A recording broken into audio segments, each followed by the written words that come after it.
Hello folks, J. Scott Phillips here, and today we are bound for mystery. And that's because for the month of September on BookTube, there is a reading event that was created by Mark over at Book Time with Elvis and is co-hosted by Michael K. Vaughn, Steve Donahue, and Sean D. Standfast. And it is called Dicktember because for the month of September, it celebrates detective fiction, the private eye, the private dick. And specifically not a detective that might work for a police force or a law enforcement agency, but the private eye, the consulting detective. And so I thought I would throw my hat into the ring here and have an offering for my own channel here. And that put me in front of my mystery bookshelf to try to pick a book. And as I was looking through there, I found this old book that I've had here for a number of years, The Crooked Hinge by Dickson Carr. And I remember buying this book at a bookstore, a great bookstore on Ventura Boulevard in Sherman Oaks, I believe, back in the around 1980 or 81, something like that. Great bookstore. It was called The Scene of the Crime, and it sold exclusively mystery fiction. And it was a great bookstore. You'd go in there and it was all decked out like a Victorian sitting room with big overstuffed wingback chairs and tea settings and hurricane lamps and all that kind of thing. And the proprietor, I believe her name was Ruth, was dressed in a Victorian outfit with her hair all up in a period bouffant. And she was very knowledgeable and very helpful to customers who would come in, me being one of them. And at this one particular time I went in, I was looking for a locked room mystery. I had heard about them, and I'd never read one. So I asked if she could recommend one, and she recommended The Crooked Hinge, as I say here. And so I picked this book up, and I guess I read it. As I was standing in front of my bookcase the other day, trying to pick a book for Dicktember, and I saw this book. I was trying to remember quite what it was about, and couldn't remember it. Now, I must have read it because I can see that the spine is somewhat curled up here, but I don't really remember much about it at all. Trying to remember back what it was, so I thought, okay, this will be it, and I'm going to reread it. So let's talk a little bit about the author of The Crooked Hinge, Dickson Carr. He was born in 1906 in Uniontown, Pennsylvania, and a lot of people generally consider him to be a British writer. And that's because he spent a lot of his writing career living in England and writing his mysteries set in England or around the UK.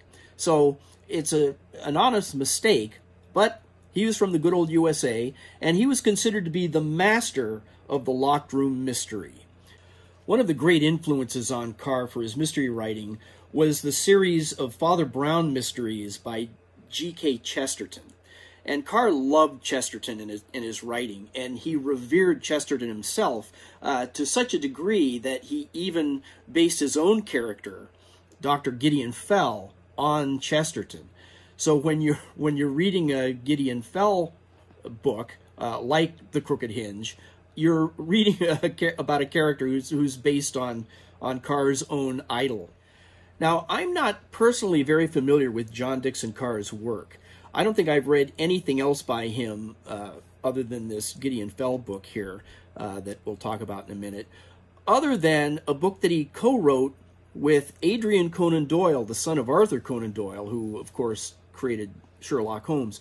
And Carr and Adrian Conan Doyle together wrote a series of Sherlock Holmes pastiches, which I've always enjoyed. It's called, the collection is called The Exploits of Sherlock Holmes. So if you're a Holmes fan, that's a good collection of some really solid pastiche short stories of the Great Sleuth. But so not being familiar with Carr himself very much, I wanted to do a little research before I did this video here, and I came across another video on YouTube by none other than Otto Penzler of the Mysterious Press, and it was great. Very informative, and you get to sit in his office surrounded by all his books there, and he tells a lot of great stories about Dickson Carr, about his writing style, his background, the books he wrote, and actually getting down into some of the antiquarian nitty-gritty of how you can tell one of those books is a first edition or not, little clues about the publishing of the books. It's great. I'm going to leave a link down below because he tells some really interesting stories about John Dickson Carr, and will save me some time into going into the background, but definitely worth a watch if you're interested in John Dickson Carr and his writing. So let's get back to the book, The Crooked Hinge. It was the 9th installment of the Dr. Gideon Fell mysteries, and it is based in part, and it even references, an actual case from the mid-1800s, the 1850s, I think, of the Tichborne claimant. It was a case that was very well known across England and probably into America. But it was the story, the true story, of an heir to a fortune in England that was lost at sea and was assumed dead. But years later, a claimant appeared back in England to be, well, I guess that's what a claimant is, claiming to be Roger Tichborne, who was presumed dead all these years. And a number of people believed he was who he said he was and vouched for him in court, and a lot of people did not believe it. But it was a pretty famous case back in the day, and it was, I believe, a pillar of the inspiration of this story. The Crooked Hinge was published in 1939, but it was set in August of 1936, a few years earlier. And it does involve the return of a missing heir to claim his fortune after years of being presumed dead from a disaster at sea. But in this particular story, the disaster at sea was the sinking of the Titanic. So that was a pretty interesting update of the old Tichborne claimant story for the 1930s. Remembering, of course, that the sinking of the Titanic was in living memory at the time, only having taken place, 20 years earlier. Another aspect of the story is the use of fingerprints to identify the claimant. And that reminded me a little bit of an old Mark Twain book, which I think is often underrated, Pudd'nhead Wilson. Not a Twain book that you hear too often, but that one also involved the settling of an inheritance through the use of fingerprints years and years before it was being used to any degree in crime detection. But check out Pudd'nhead Wilson, because that, I think, deserves a fairer shake than it's been getting. A third aspect of the Crooked Hinge is the use of another piece of history from the 18th century, was known as Menzel's chess player, which was basically a robot, an automaton that had been designed to play chess with anybody. It was in the form of a man who could sit in front of a chess table and play against an opponent, supposedly just by mechanical engineering, almost like a computer. That was basically a magic trick that was exposed later on, and Edgar Allan Poe even wrote an essay about it.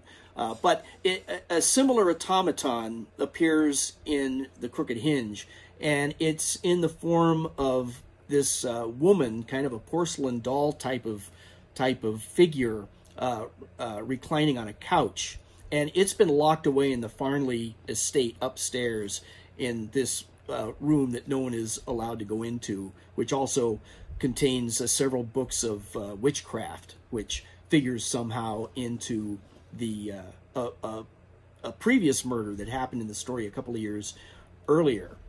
But this automaton in The Crooked Hinge makes some very creepy appearances in it, and apparently moves on its own and does a few things that really throw a monkey wrench into the investigation of the murder. But an interesting nod to another piece of history. At one time, The Crooked Hinge was voted by a group of mystery writers and reviewers as the 4th best locked room mystery of all time. The first was another John Dickson Carr book, The Hollow Man, which I'd never read. That was voted as the best of all time, locked room mystery. But as such, when I was reading this book, I felt like this should be a pretty good book. And it just has so many accolades and is so well revered amongst mystery writers and readers. But I found it disappointing.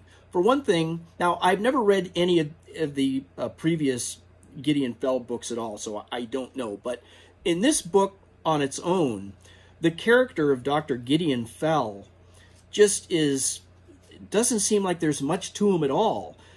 He's described in an interesting way. He's dressed colorfully, and he's a very corpulent fellow walking around with a cane to support his great weight.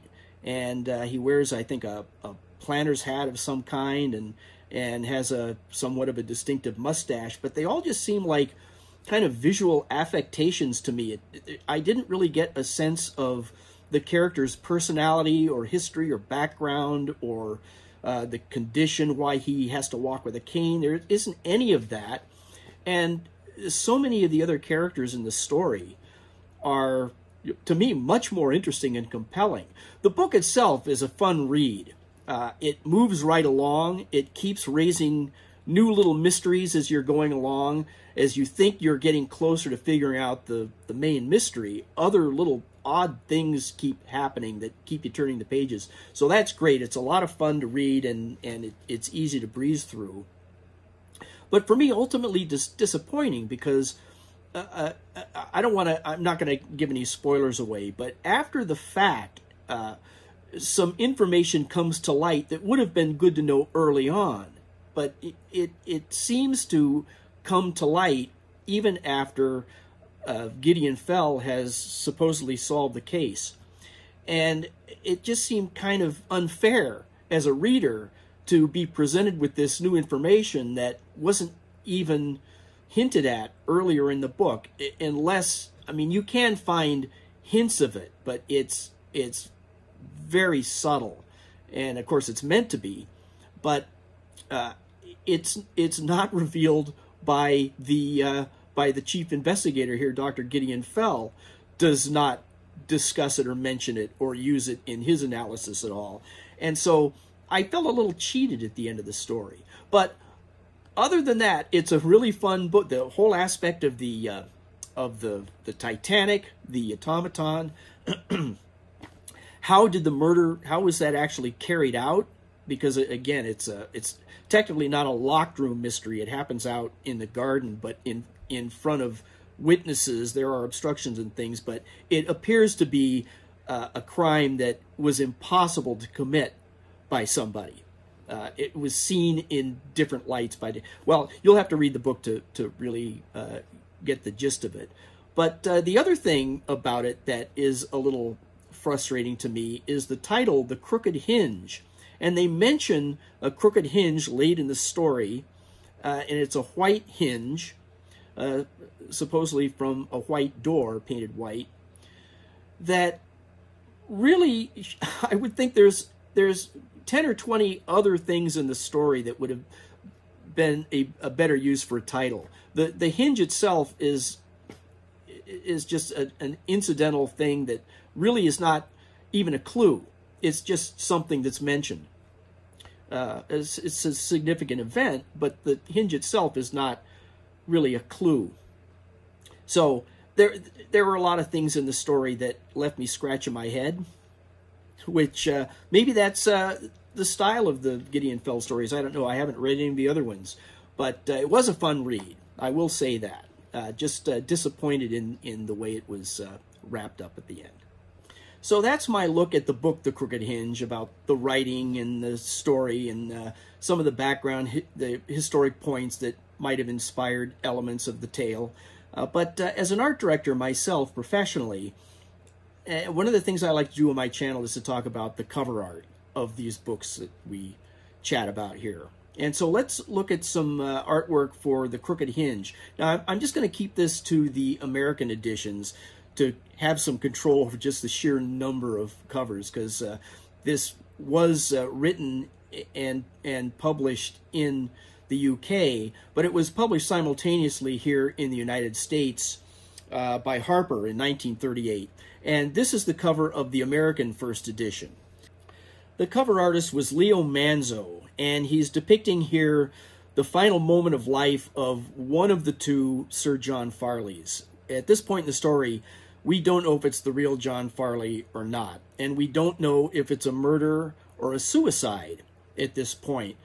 We only know that he was seen by several people standing by himself at night out in the dark by a pool in the garden of the Farley estate, clutching his throat and then falling into the pool to his death.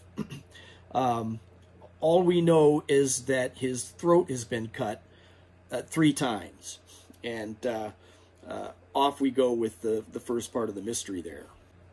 A little background on artist Leo Manso. He studied art in New York, and during World War II, he was art director for the World Publishing Company. And he created a lot of book covers for many of the publishers of the day. And I'll put up some examples of some of his other covers so you can compare them to the Crooked Hinge.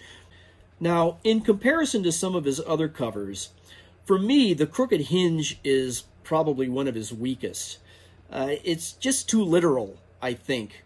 And his control or command of the human face in this particular instance doesn't feel very natural. It's almost like a wax figure trying to denote a moment of horror, and it's not quite working for me. It's just too straightforward and stiff.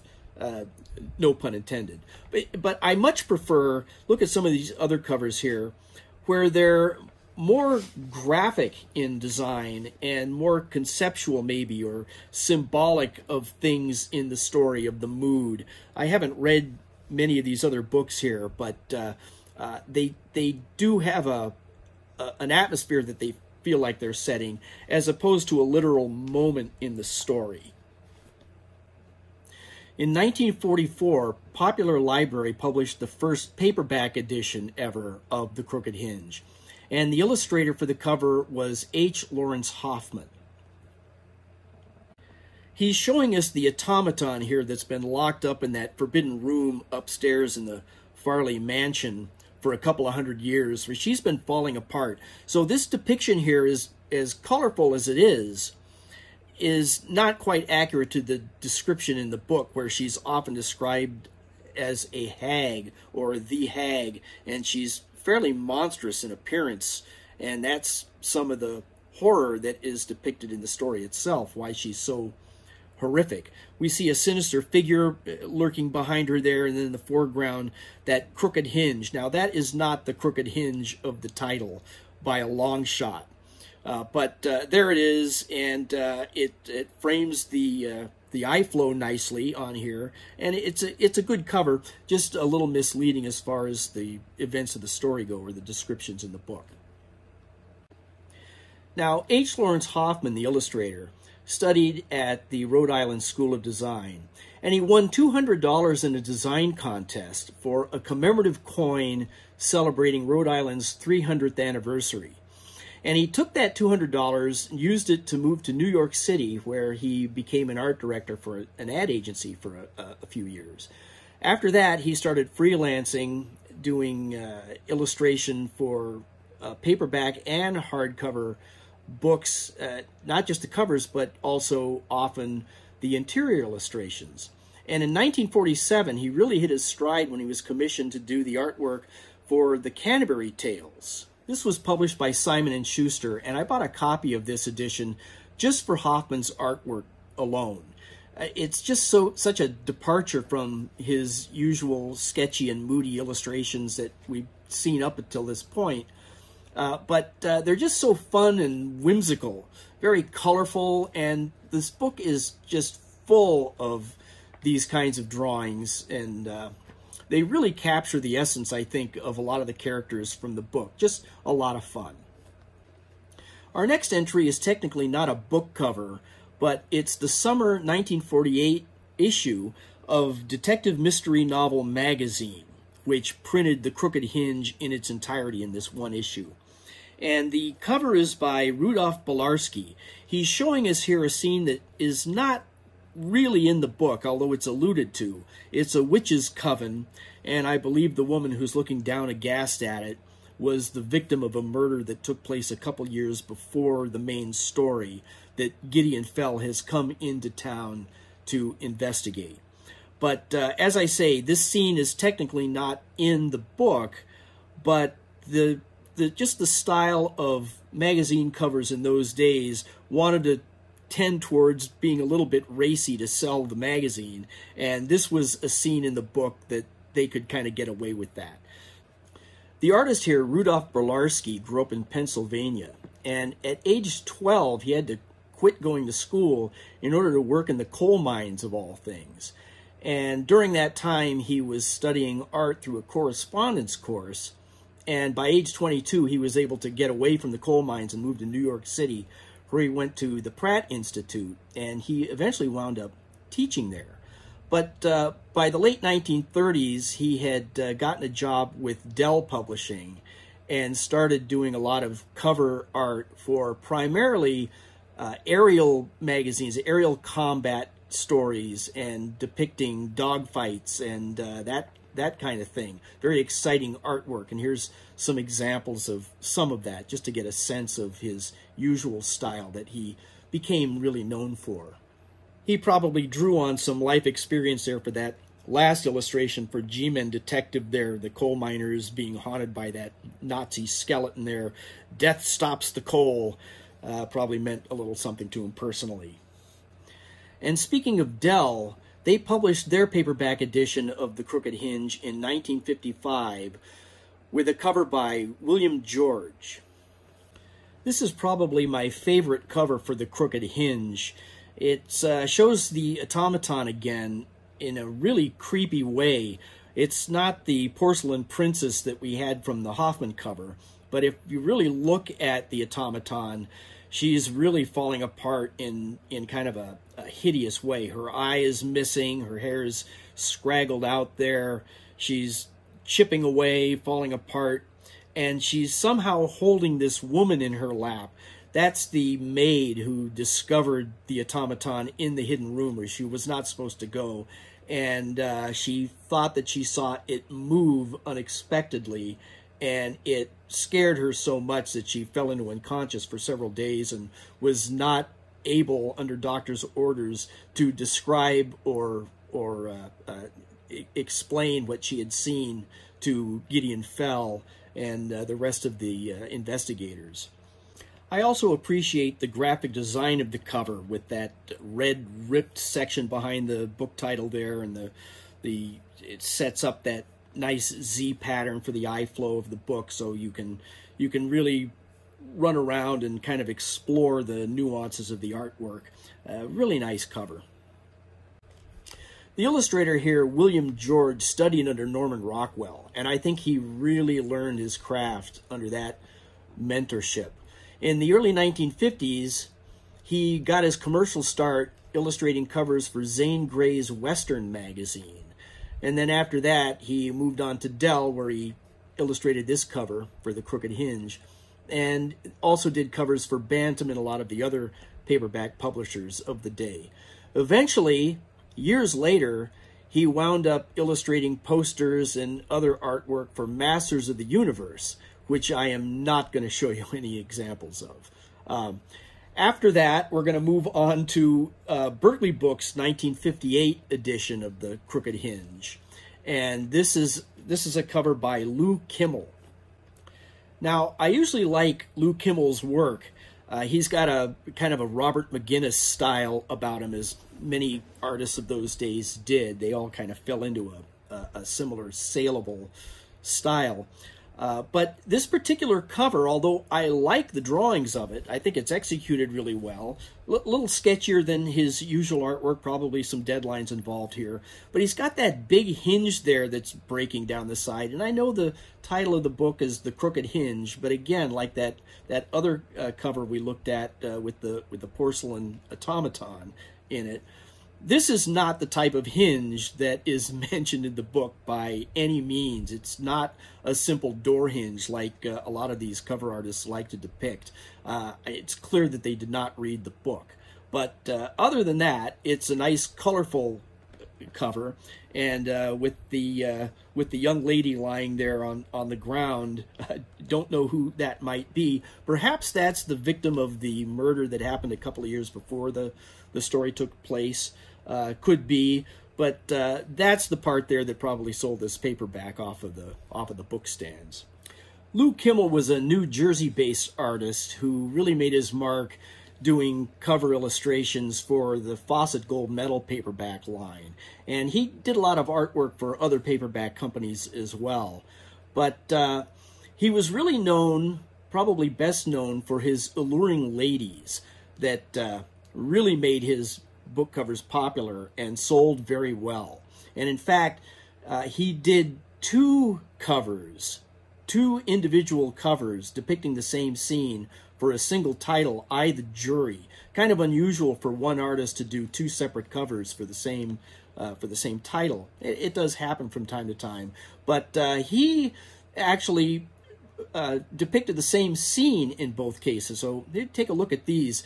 That brings us to Collier Books' 1969 edition with the cover art by Emanuel Schongut. And this is probably my second favorite cover for the Crooked Hinge. And that's largely due to the fact that this is the first copy of the book that I bought back in 1980 or 81, thereabouts. And has just been the book that I've had on my bookshelf all these years. So it's the one I more closely identify than any of the other covers. Schongut was well known for his illustrations for fantasy and children's books, so his style was a lot more fanciful than some of the more realistic covers that we've seen for the Crooked Hinge up until now. But I really appreciate some of the graphic design qualities of this illustration. We're seeing a kind of an unexpected angle here. It looks like Sir John Farley is hanging upside down, but really we're looking down at him lying in the pool in the garden. Or is it John Farley? It might be John Farley. But the style is rather, as I say, fanciful. I really like the tight detail of the tweed pattern in his coat and his kinky hair there, in contrast to the lack of detail in his hands and skin. And then that overall purple wash over everything with the little splashes of gold and the water lilies there. Really nice composition. And it's pretty indicative of his general style, where he would draw simply rendered forms of humans with then in combination with some abstract object or objects.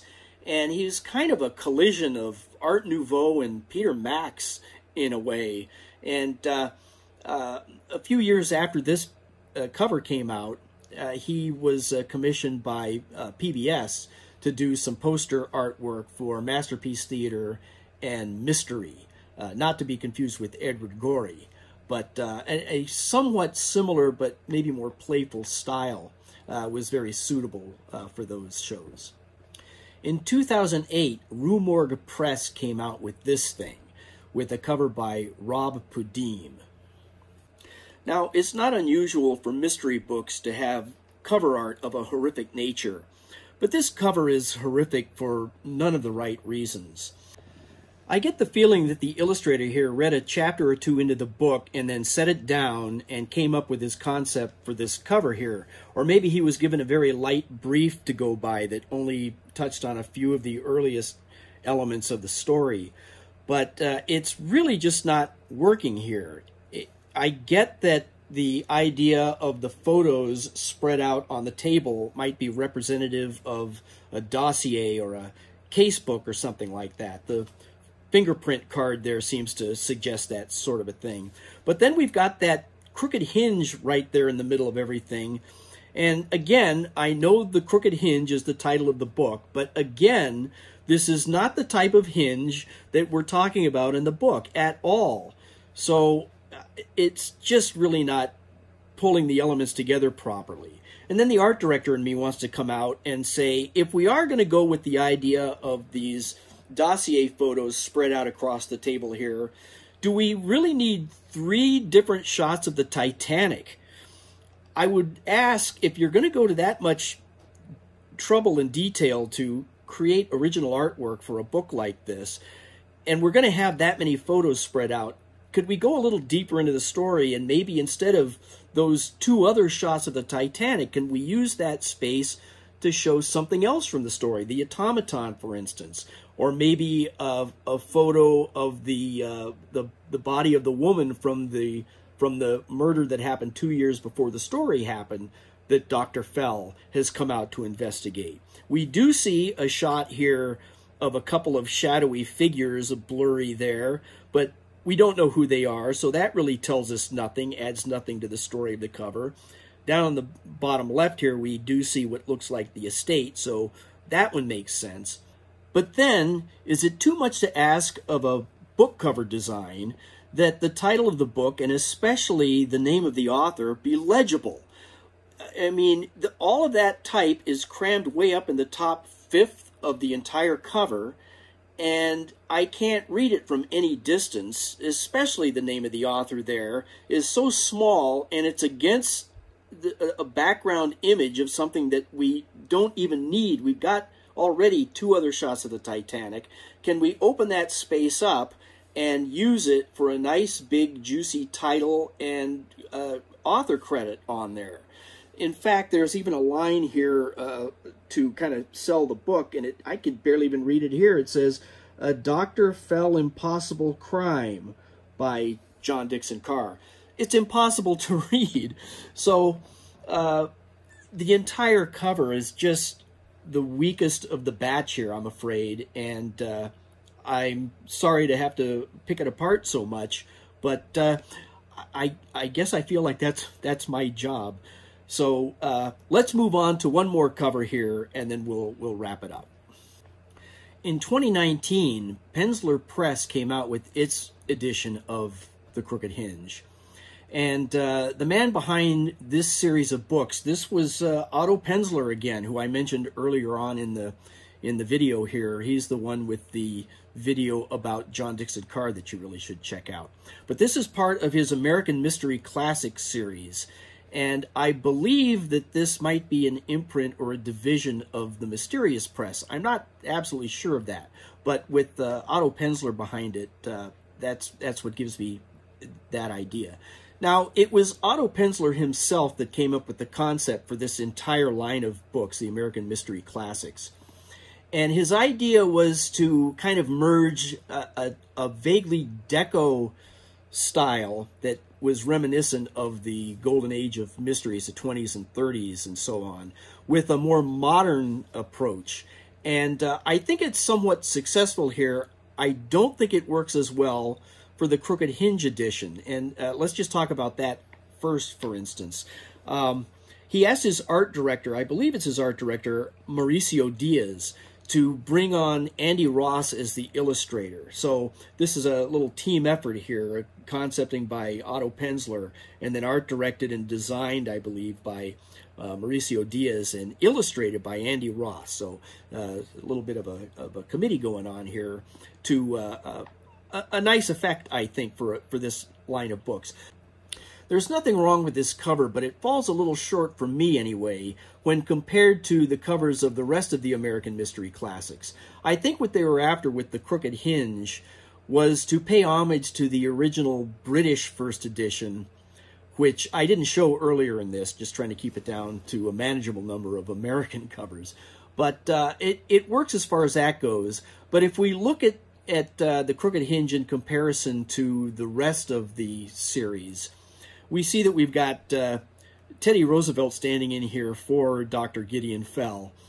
And all the other covers are showing something that's representative or symbolic of elements in the story, in the individual stories, whereas we're just getting a generic Gideon Fell for the Crooked Hinge.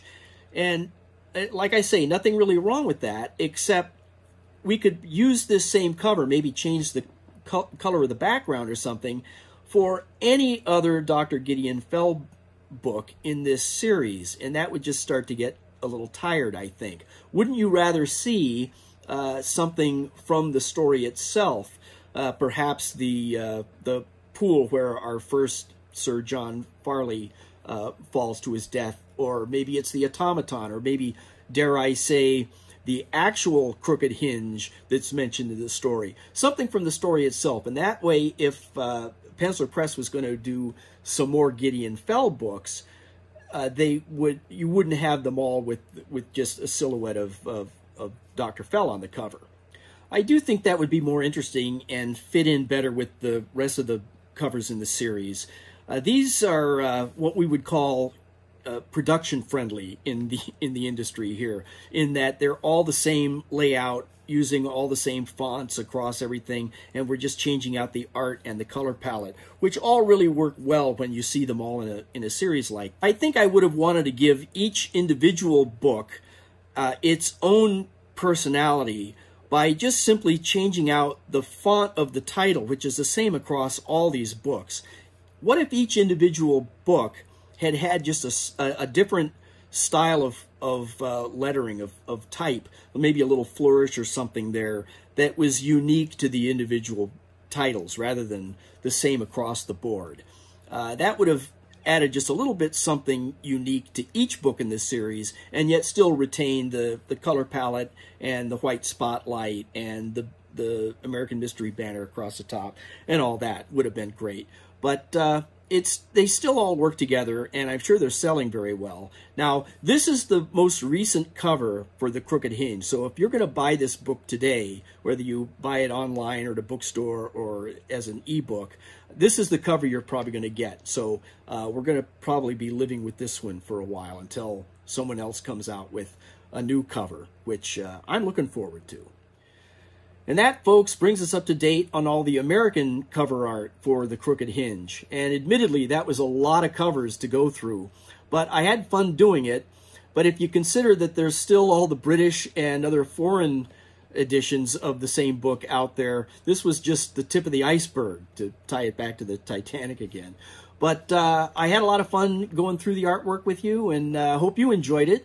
And let me know down below if you had any favorite covers or artists from the series, or any favorite artists that you have from other books or series that you really enjoy. It would be interesting to hear about that. I love all the cover art, as you can tell, and I'm sure we all have a soft spot for certain covers from our own libraries or from our own reading experiences. It's fun to know about all of that. So let me know. And thanks for joining me again, and I hope to see you soon. Thanks a lot.